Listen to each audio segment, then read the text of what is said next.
जी जिनका भी बहुत बहुत धन्यवाद, उनके माध्यम से मैं यहाँ पे उपस्थित हूँ। हम लोग के कला संस्कृति मंत्री हमारे मोतीलाल यादव जी भी यहाँ पे उपस्थित हैं, उनका भी हार्दिक अभिनंदन स्वागत। साथ ही साथ तमाम विशिष्ट अतिथि जितने भी लोग यहाँ पर हैं, सबका बहुत बहुत हार्दिक अभिनंदन स्वागत। भोला बाबा एंटरटेनमेंट माध्यम से आप सब लोग इस कार्यक्रम को देख रहे हैं, इसके लिए भी बहुत बहुत धन्यवाद। आइए, टाइम काफी कम है, 10 बजे कार्यक्रम बंद है, कम है, बंद है, इसलिए सीधा सीधा गाने की फरमाइश बहुत ज्यादा आई है,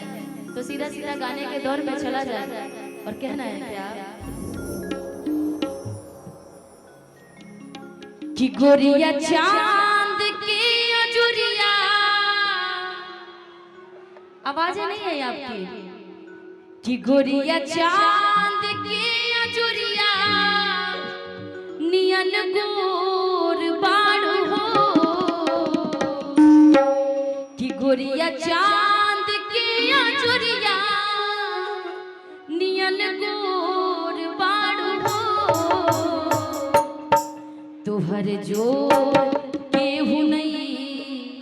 खेब जोड़, तू भी जोड़, तो थोड़ा गा लीजिए आप भी। इतने बड़े हमारे बीच में कला संस्कृति मंत्री भी उपस्थित हैं, मंत्री जी भी, तो आप लोग जो अच्छा गाएंगे आप सबकी सपोर्ट करेंगे, ये किस्मत आपकी बनने वाली है। लाइट वाले भाई थोड़ा इसको लाइट को आंखों पे मत लाइएगा। कि गोरिया चांद की अजुरिया नियन गोर बाड़ू हो, कि गोरिया चांद की अजुरिया नियन गोर बाड़ू हो, तोहर जोर केहू नहीं खेब जोड़ बाड़ू, तोहर जोर केहू नहीं खेब जोड़ बाड़ू, गोरिया चांद की अजुरिया नियन गोर बाड़ू हो, गोरिया चांद की अजुरिया नियन गोर बाड़ू हो, तोहर जोर केहू नहीं खेब जोड़ बाड़ू,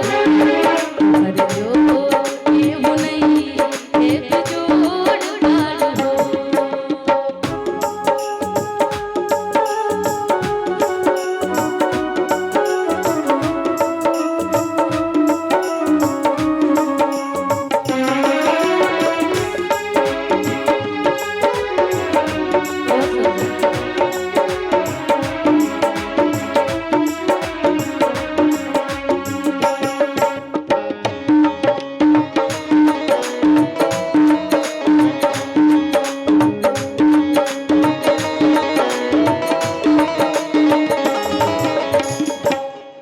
एक गली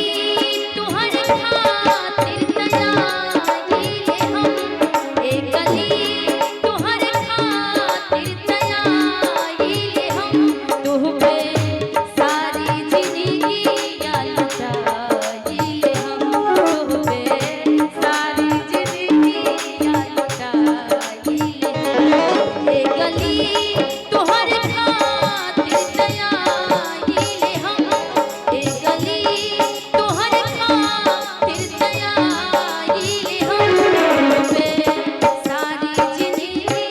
लुटाई हम, तुह पे सारी जिंदगी लुटाई हम, तू तरासा मामराला और पूर बाड़ू हो, तू तरासा मामराला और पूर बाड़ू हो, तोहर जोर केहू नहीं खेब जोड़ बाड़ू, तोहर जोर केहू नहीं खेब जोड़ बाड़ू, सांवली सुरतिया मोहनी मुरतिया, सांवली सुरतिया मोहनी मुरतिया, बड़ा नीक लागेला राजा जी के बतिया, बड़ा नीक लागेला राजा जी के बतिया, राजा जी के मुस्की पालो भात आईनी, राजा जी के मुस्की पालो भात आईनी, सोचले रही हम वैसन सखी रे बर पा गई,